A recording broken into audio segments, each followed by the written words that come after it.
My journey into the pet industry started in biotechnology. And the reason I went into biotechnology is because I am a biochemist. What I learned in biotechnology is that I am a very bad biochemist who loved biotechnology and needed to educate up in order to be able to stay in biotechnology.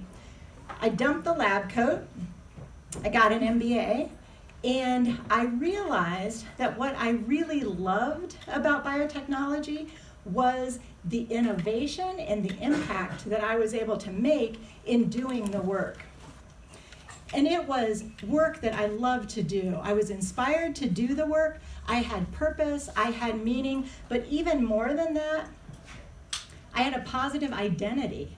And the identity was shared with colleagues, was shared, it was mutual, and it was just joyous. I just was at the top of my game while I was working in biotechnology until I found out that I had to lay off a good portion of my work staff. My colleagues were riffed, and I was ultimately laid off. I did not want to leave that job. That was a sense of purpose, that it wasn't just finding another job, it was a true identity, and I was devastated to have lost that.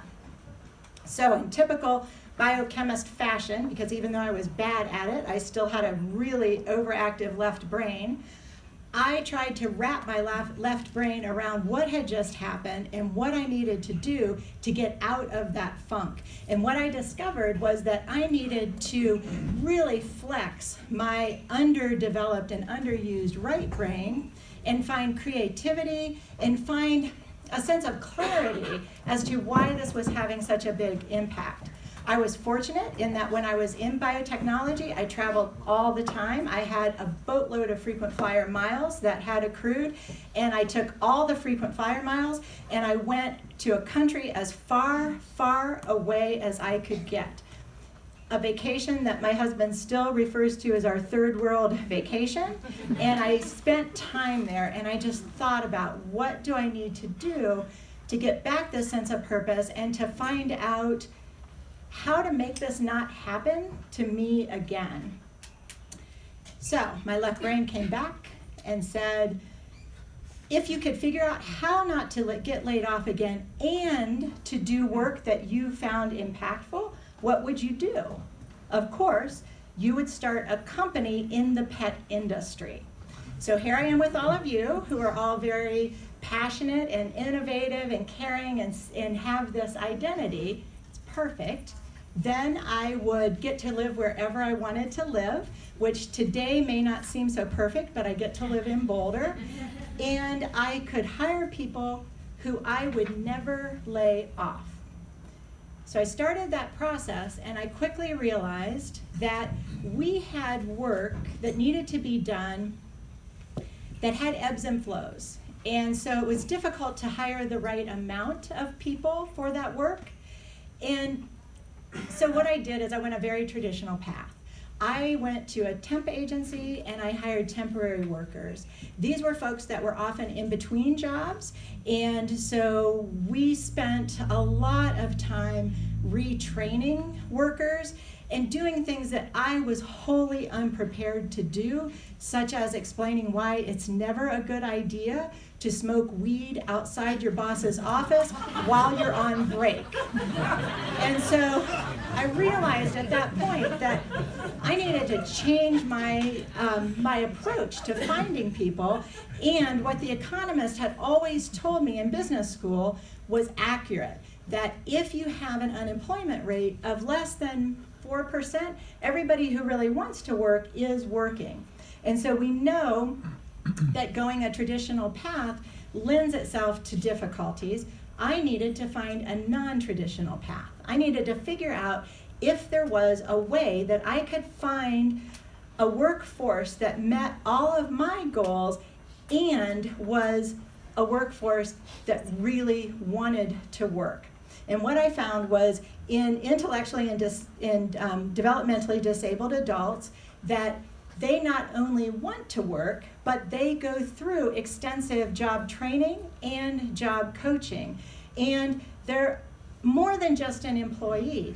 They have traits that actually lend themselves to productivity in the workforce, exactly what we're looking for, especially when we have roles that have those ups and downs and can be pretty repetitive in nature. The other thing that I learned is that globally there are over 200 million intellectually disabled adults, and in the US there are 6.5 million. Of the 6.5 million, only 28% of working age adults have the opportunity to work, and only 17% work in a competitive environment.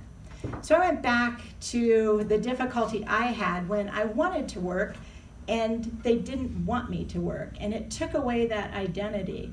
And I thought about how could we make an impact, make a difference in this workforce. So in 2005, InClover and Core Labor Source formed a public-private partnership, and we have hired since that time over 40 intellectually disabled adults at our facility. They have over 10,000 hours of work.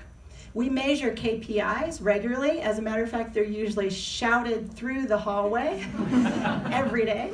And it has created a generous and gracious workplace environment that spreads into the DNA of the company. And that's really what is key to the impact that we've made. In closing, I had considered telling you the impact that this has all had on me, but I feel like the real difference is really in the people that are impacted.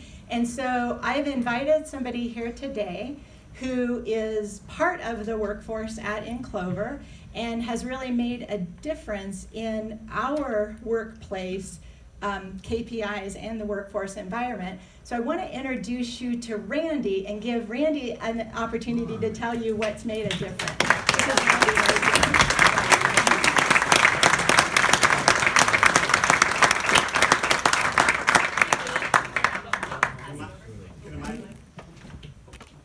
I'm right here, Rebecca.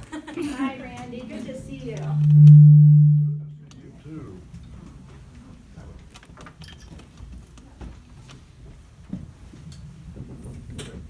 Hi, I'm Randy, and I've worked at InClover since 2015.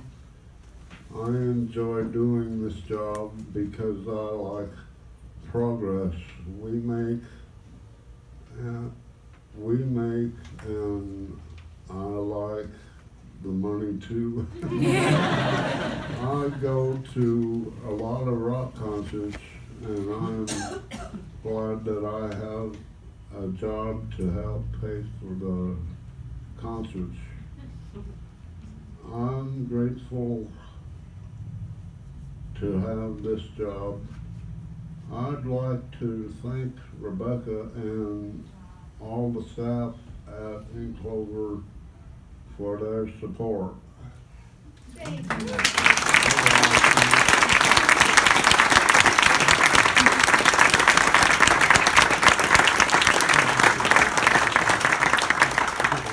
Thank you, Randy, so much for sharing that, and thank you, Rebecca, for sharing all of the incredible impact and action you're able to do at InClover.